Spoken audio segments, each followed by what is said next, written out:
Vamos lá, queridos. Então, só para fecharmos aqui essa parte importante. Artigo 155, parágrafo 2º, inciso 9, alineada à Constituição, temos que incidirá o ICMS sobre a entrada de bem ou mercadoria importados do exterior por pessoa física ou jurídica, ainda que não seja contribuinte habitual do imposto, qualquer que seja a sua finalidade, assim como sobre o serviço prestado no exterior. E, continuando, cabendo o imposto ao estado onde estiver situado o domicílio ou estabelecimento do destinatário da mercadoria, bem ou serviço. Aqui é importante, porque tem muita gente que confunde, achando que o ICMS da importação é devido para o estado em que ocorreu o desembaraço aduaneiro. E não é. O ICMS será devido na importação para o estado em que estiver o destinatário daquela importação. Previsão constitucional. Mas por que muita gente acha que é no estado onde ocorre o desembaraço aduaneiro? Em razão da súmula 661 do Supremo, que trata, na verdade, sobre o critério temporal, momento de incidência, que não se confunde com critério espacial. Veja comigo a súmula 661. Na entrada de mercadoria importada do exterior, é legítima a cobrança do ICMS por ocasião do desembaraço aduaneiro. Veja, é o momento que eu tenho que pagar o ICMS. Essa súmula 661 hoje já é até súmula vinculante, é a súmula vinculante 48. Qual é o momento que eu vou pagar o ICMS na importação? No momento do desembaraço aduaneiro. Agora, qual é o estado que vai ficar com o ICMS na importação? Vai ser o estado em que estiver situado o destinatário daquela mercadoria, daquela importação, ok? E, continuando aqui, com relação ao critério espacial do ICMS, falarei rapidinho, mas vocês encontram na Lei Complementar 87 de 96, no artigo 11, o critério espacial, tratando-se de mercadorias ou bens do estabelecimento onde se encontre no momento da ocorrência do fato gerador. Então, qual é o estado competente para ficar com o ICMS? É do estabelecimento onde se encontre no momento da ocorrência do fato gerador, onde se encontre quando em situação irregular pela falta de documentação fiscal ou quando acompanhado de documentação inidônea, como dispuser a legislação tributária, do estabelecimento que transfira a propriedade ou o título que a represente de mercadoria por ele adquirida no país e que por ele não tenha transitado, importado do exterior do estabelecimento onde ocorrer a entrada física, importado do exterior do domicílio do adquirente quando não estabelecido, e aquele onde seja realizada a licitação, no caso de arrematação de mercadoria ou bem importados do exterior e apreendidos ou abandonados. Então, aqui, o artigo 11 da Lei Complementar tem mais algumas alíneas, mas eu deixo para a leitura de vocês, para não se tornar cansativo. Então, em se tratando de uma operação de circulação de mercadoria, vimos. Quando se ocorre um serviço de transporte, o artigo 11 também fala.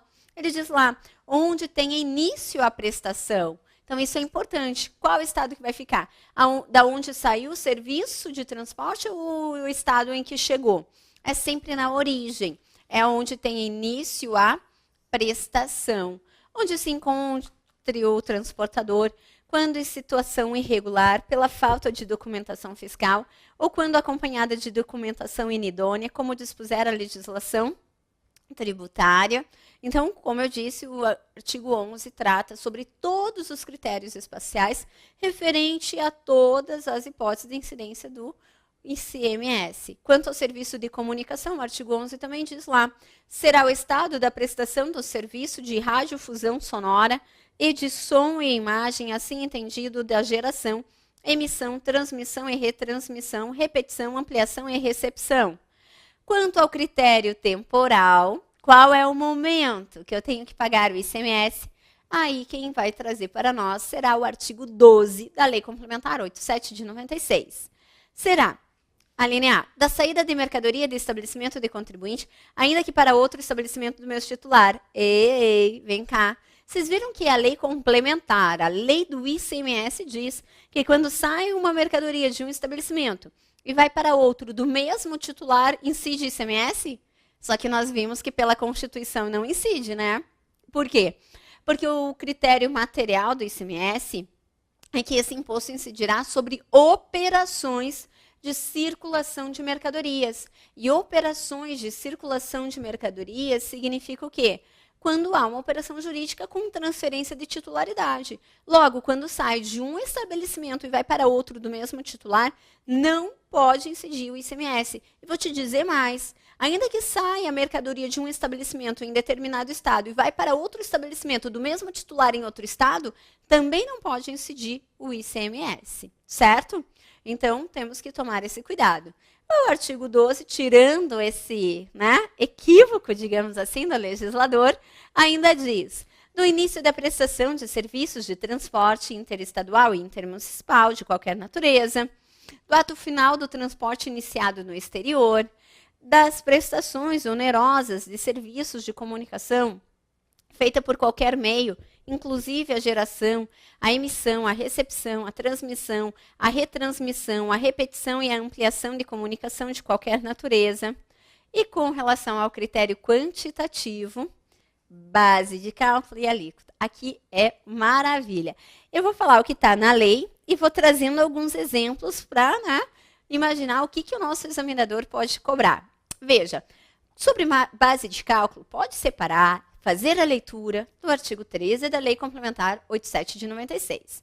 Olha o que nós temos. Na saída de mercadorias previstas no incisos 1, 3 e 4 do artigo 12, o valor da operação. Na hipótese do inciso 2, o valor da operação compreendendo mercadoria e serviço. Mas veja aqui, o valor da operação. Inciso 3. Na prestação de serviço de transporte interestadual, intermunicipal e de comunicação, preço do serviço. Pois bem, vamos até voltar aqui para a base de cálculo, que tem algo realmente muito importante. O que eu quero que você tenha atenção é que a base de cálculo vai ser sempre o valor da operação. Nesse caso, o valor de qual operação? No valor da operação de circulação de mercadoria. Guarde isso, compreenda e não decore, porque na prova você resolve qualquer coisa. Como? Veja bem. Quando eu falo para vocês o seguinte, olha, a base de cálculo é o valor da operação de circulação de mercadoria, vê se você concorda comigo. Se houver um desconto incondicional, esse desconto incondicional não pode compor a base de cálculo do ICMS, concorda ou não? Como assim, Josi? Vamos lá, vamos imaginar. Se eu tenho que uma mercadoria, ela seria vendida a R$100, mas hoje tem um desconto incondicional. O que é esse desconto incondicional? Existe o desconto independentemente da condição. O desconto é incondicional, independentemente de qualquer condição. Eu quero vender hoje por 80. Quando você está passando na loja, dê 100 por 80. Por quê? Porque quis, né? Então, esse vai ser vendido por R$80. E aí, então, eu te pergunto, qual vai ser a base de cálculo do ICMS? Essa base será de R$100 ou de R$80? Queridos, olhando lá para a lei complementar, artigo 13, é o valor que decorrer da operação. Essa operação está ocorrendo por 100 ou por 80? Por 80. É por essa razão que o STJ tem inúmeras decisões dizendo que o desconto incondicional realmente não pode compor a base de cálculo do ICMS. Por quê? Porque esse desconto incondicional de R$20, ele realmente não pode compor aqui essa base de cálculo, porque não foi esse o valor de operação de circulação na mercadoria. A mercadoria foi vendida por 80. E aí, pegando o mesmo raciocínio, porque eu digo a vocês, tributário é raciocínio, não é decoreba não, é raciocínio. Outro caso é, quando eu vou ao mercado, que tem lá, leve 2 e pague 1. E aí, pode esse desconto aí, pode compor a base de cálculo do ICMS? Claro que não. Como assim, Josi? Digamos que cada produto vale R$50. Então, se eu compro um produto, paguei R$50. Se eu comprasse 2 sem o desconto, eu pagaria quanto? R$100. Concordam? Mas e aí? E aí que é promoção hoje, leve 2 e pague 1. Leve 2 e pague 1. Murilinho, diga aqui para mim, quanto é que eu vou pagar? Não! Eu pergunto para a câmera ali, Vai pagar 2. Não, 1. Calma. O desconto é, Murilinho, leve 2 e pague 1. Se cada valor de produto é R$50 e o desconto é real, né? Leve 2, pague 1. Eu vou levar 2 produtos e vou pagar quanto? R$50. Aí, então, eu te pergunto, qual vai ser a base de cálculo? 100 ou R$50? R$50. É o valor da operação. Veja, R$50. Por quê? Porque é sempre o valor da operação. Para tanto, há, inclusive, uma súmula do STJ, que é a súmula 457, meus queridos, que fala exatamente isso. Os descontos incondicionais não se incluem na base de cálculo do ICMS. Por quê? Porque sempre vale como base de cálculo o valor da operação. Então, guarde isso para você não errar. Pode cair o exemplo que for, a situação que for, que você não vai errar. Ok? E agora, claro, vamos lá falar um pouquinho sobre as alíquotas do ICMS, que é um tema também interessante, que pode aparecer na nossa prova. Nos termos do artigo 155, parágrafo 2º, incisos 4 e 5, as alíquotas mínimas e máximas do ICMS serão estabelecidas por meio de resolução do Senado Federal, proposta pelo presidente da República por 1/3 dos senadores e aprovada pela maioria absoluta dos membros do Senado Federal. Perceba que quando o assunto é imposto estadual, nós temos que as alíquotas mínimas e máximas sempre vão ser decididas por resolução do Senado Federal. Mas o cuidado que eu tenho que ter. Quando nós falamos sobre o IPVA, nós vimos que resolução do Senado Federal vai fixar as alíquotas mínimas. Quando falamos sobre o ITCMD, vimos que resolução do Senado Federal vai fixar as alíquotas máximas. E agora que estamos falando sobre o ICMS, nós temos que resolução do Senado Federal vai fixar as alíquotas mínimas e máximas deste imposto. E isso pode cair, inclusive, infelizmente, como forma de pegadinha, certo? Bom, agora que fechamos aqui a regra matriz de incidência do ICMS, vamos falar sobre algumas características importantes desse imposto? Então vamos lá. A primeira característica importante, o ICMS respeita o princípio da não cumulatividade. Então, como o ICMS respeita o princípio da não cumulatividade, previsto pelo artigo 155, parágrafo 2º, inciso 1 da Constituição Federal, o que eu tenho? Não cumulatividade, guarde isso para a sua vida. Segundo o entendimento do Supremo Tribunal Federal, significa que eu posso compensar o que foi pago na cadeia anterior com a cadeia posterior. Então, dizer que o tributo é não cumulativo é dizer que eu posso compensar o que foi pago na cadeia anterior com a cadeia posterior. Como assim? Queridos, vocês sabem que uma mercadoria, até chegar a nós, ela vai passar por várias cadeias, por várias outras pessoas, certo? Então, vamos imaginar aqui que a mercadoria, ao ser vendida por o primeiro da cadeia, que ela seja vendida por R$100. Como vai ocorrer uma operação de circulação de mercadorias, digamos que incida 10% de ICMS, esse primeiro vai recolher R$10 de ICMS, certo? Como o ICMS é também um tributo indireto, o que é mesmo um tributo indireto? Em que é possível o repasse do encargo financeiro para o próximo da cadeia. De que forma? O rapaz que recolhe, o sujeito passivo que recolhe o ICMS, ele pode muito bem embutir no preço da sua mercadoria o que ele teve que pagar de ICMS para o Estado, porque é possível no tributo indireto o repasse do encargo financeiro para o próximo da cadeia. Então, veja, esse primeiro da cadeia, o que ele fez?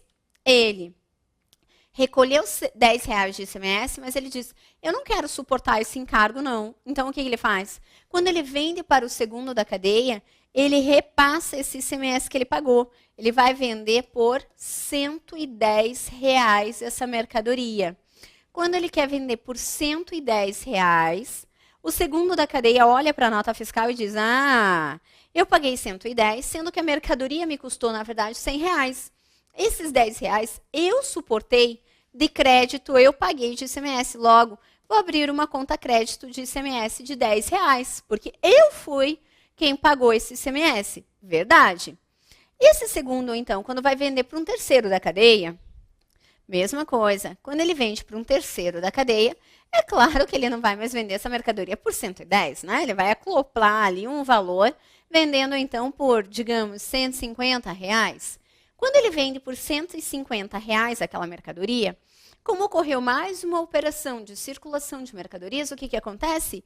Mais uma vez incidirá o ICMS.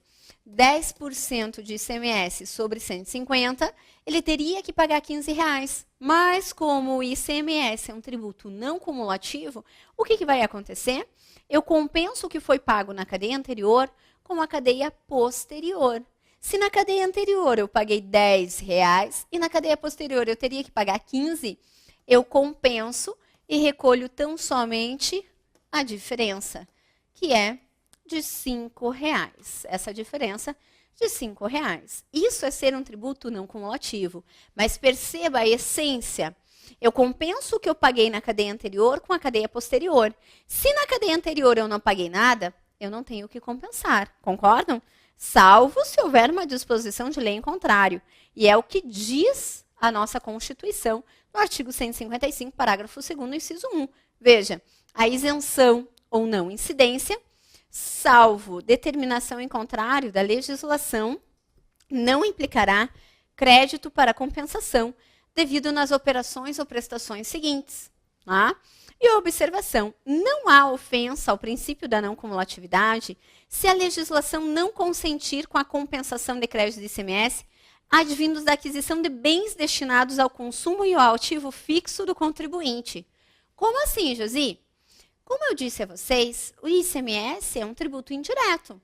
Então, quando o comerciante ele compra um produto para o seu ativo fixo, que ele olha na nota fiscal, ele sabe, junto veio ICMS. Só que, será que ele pode se compensar, né, desse crédito que ele está pagando na aquisição de insumo para o seu ativo fixo? A Lei Complementar 87 de 96, ela traz uma limitação em seu artigo 33. Ela disse assim, olha, vai poder compensar apenas se for utilizado aquele insumo para a atividade fim daquela empresa, ou, né, com a energia elétrica, ou daqui a um tempo. Como assim, Josi? Ficou complexo isso. Calma que eu vou trazer aqui a legislação para você observar. Antes de trazer a legislação, eu vou trazer o próprio entendimento do STJ para que você veja como está se manifestando. Veja lá, agravo regimental em agravo, instrumento tributário, operações de consumo de energia elétrica, de utilização de serviços de comunicação ou de aquisição de bens destinados ao ativo fixo e de materiais de uso e consumo. Impossibilidade de compensação de créditos fiscais de ICMS, não ofensa ao princípio da não cumulatividade. Vejamos. Não enseja ofensa ao princípio da não cumulatividade a situação de inexistência de direito a crédito de ICMS pago em razão de operações de consumo de energia elétrica, de utilização de serviços de comunicação ou de aquisição de bens destinados ao ativo fixo e de materiais de uso e de consumo. A modificação introduzida no artigo 20, parágrafo 5º, da Lei Complementar 87 de 96 e as alterações ocorridas no artigo 33 da mencionada lei não ofendem o princípio da não cumulatividade. A existência de decisão plenária em controle abstrato de que tenha resultado o indeferimento do pedido da medida cautelar não impede o julgamento. Então, esse entendimento do STJ é dizendo o seguinte, a lei complementar, ela traz regras para que o sujeito possa se compensar do crédito adquirido em razão de produtos para o seu insumo ou ativo fixo, traz regras de como vai ser compensado quando for vendida a mercadoria. Essas regras estão lá no artigo 33 da Lei Complementar 87 de 96. Então, há uma limitação. E o STJ entende que essa limitação não tem problema nenhum, não ofende a não cumulatividade. Então, é permitida essas limitações realizadas pela Lei Complementar 87 de 96, artigo 33. Vale a pena passar os olhos? Vale a pena. Mas eu acredito, considerando a nossa banca do CESP, é que ela vai te perguntar isso. As limitações com relação à utilização de crédito advindo de produtos de insumo ou do ativo fixo não ofende a não cumulatividade. Então, você vai marcar como verdadeiro. E só para fecharmos essa parte de crédito e não cumulatividade, ainda destaco que esses créditos, como são considerados créditos escriturais, via de regra, eles não terão correção monetária. Quando que eles terão correção monetária? Se por conta do fisco houver dificuldade em reconhecer esses créditos. Então, por se tratarem de créditos escriturais, não haverá, como eu disse a vocês, a correção monetária, certo? E segunda característica importante sobre o ICMS, essa sim pode cair na sua prova. O ICMS é um tributo seletivo. O que significa dizer isso? Segue o princípio da seletividade. A seletividade é a tributação de acordo com a essencialidade do bem. De modo que quanto mais essencial for o bem, menor será a tributação. Quanto menos essencial for o bem, maior será a tributação. Então, o ICMS, ele é um tributo seletivo. Mas a Constituição deixa-nos claro que o ICMS não é obrigatoriamente seletivo, não. O ICMS pode ser seletivo. E eu até trago como comparação de que realmente o ICMS pode ser e não precisa ser necessariamente seletivo, é porque aqui no meu estado do Paraná, eu tenho que a energia elétrica, que eu vejo que é extremamente essencial à vida de todos, ela tem uma alíquota de ICMS na monta de 28,5%. Então, nós pagamos 28,5% de ICMS sobre a energia elétrica, que é extremamente essencial à vida das pessoas. Tá certo. Só que aí, quando eu olho para a alíquota do ICMS bebida alcoólica, que eu penso, meu Deus, bebida alcoólica é essencial à vida das pessoas? Eu sei que muita gente vai falar, claro que é, né? Meu câmera já disse, como assim? Claro que é. Então, aqui no meu estado do Paraná, olha o que acontece. Sabe quanto que é a alíquota do ICMS bebida alcoólica? Exatamente a mesma de energia elétrica, 28,5%. Aí eu paro e penso, será que o legislador realmente entende que a bebida alcoólica é tão essencial à vida das pessoas quanto a energia elétrica? Ou ele simplesmente não utilizou aqui a seletividade? Bom, pelo sim, pelo não, o que eu tenho é que a Constituição Federal, com relação ao ICMS, diz o ICMS pode ser seletivo. Cuidado com a pegadinha, porque a prova vai dizer, o ICMS deve ser seletivo? Não, o ICMS pode ser seletivo, ok? E para encerrarmos a aula, que eu sei que você já está cansado, vamos falar sobre as imunidades específicas do ICMS, previstas lá no artigo 155, parágrafo 2º, inciso 10 da Constituição Federal. Nós temos que o ICMS não incide sobre operações que destinem mercadorias para o exterior, nem sobre serviços prestados a destinatários no exterior, assegurada a manutenção e o aproveitamento do montante do imposto cobrado nas operações e prestações anteriores. Resumindo, não incide o ICMS quando mercadorias e serviços vão para o exterior. Claro, para incentivar a exportação. Em contrapartida, que nós vimos que incide o ICMS na importação, para desestimular a importação. Segundo a imunidade, o ICMS não incide sobre operações que destinem a outros estados petróleo, inclusive lubrificantes, combustíveis líquidos e gasosos deles, derivados e energia elétrica. Ué, Josi, você não acabou de dizer que sobre a energia elétrica incide o ICMS? Sim. Quando nós, pessoas normais, compramos energia elétrica, incide o ICMS. Mas quando for outro estado, veja bem, aí não incidirá. A meu ver, nem precisaria existir essa imunidade aqui no artigo 155, parágrafo 2º, inciso 10 da Constituição, porque já não incidiria o ICMS nessa operação em razão da imunidade recíproca que nós já estudamos, prevista lá pelo artigo 150, inciso 6, alineado à Constituição Federal, que diz que é vedado aos entes federativos cobrarem impostos um dos outros. Então, se é outro estado que está comprando petróleo, lubrificante, combustível, é claro que não haverá incidência do ICMS. Essa é a segunda imunidade. Terceira imunidade, não incide sobre o ouro, nas hipóteses do artigo 153, parágrafo 5º. Ou seja, não incide sobre o ouro papel. Sabe aquele que a gente vê na televisão? Hoje o ouro foi cotado a tantos reais. Então, esse ouro papel não incide. Mas o ouro, brinco, pulseira, vai incidir porque é mercadoria. E a quarta e última imunidade não incide sobre prestação de serviços de comunicação nas modalidades de radiodifusão sonora e de sons e imagens de recepção livre e gratuita. Ou seja, no serviço de comunicação livre e gratuita, não incidirá o ICMS. Não incidirá o ICMS. Ué, mas você não disse que sobre o serviço de comunicação incide o ICMS? Alto lá.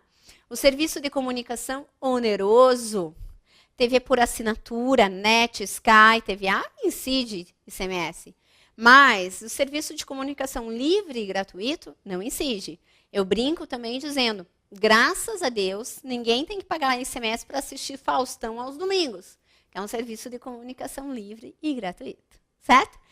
Queridas, ficamos por aqui, mas eu quero convidar a todos que queiram mais algumas dicas de direito tributário para me seguir lá no meu canal do YouTube, 100% Tributário, Josiane Minardi, porque na última semana, pré-prova, Procuradoria de Sergipe, todos os dias vocês terão vídeos, dicas para a prova. No meu canal eu vou falar inclusive sobre processo tributário, lá que pode aparecer alguma coisinha para nós. Então inscreva-se lá no meu canal, fique ligado, porque a partir do dia 12 de outubro, todos os dias vocês terão vários vídeos, dicas para esse concurso. E ainda resolverei algumas questões já cobradas em provas de procuradoria realizadas pela nossa banca do CESP. Fique atento, como eu disse, não perca essa oportunidade. Uma dica sempre muito bem-vinda, ainda mais vésperas de prova. Então, beijo grande, até mais. E qualquer dúvida você já sabe, pode perguntar pelo plantão, tira dúvidas. Eu estou à disposição, porque eu quero de verdade que você gabarite todas as nossas questões de tributário. Conte comigo. Até mais.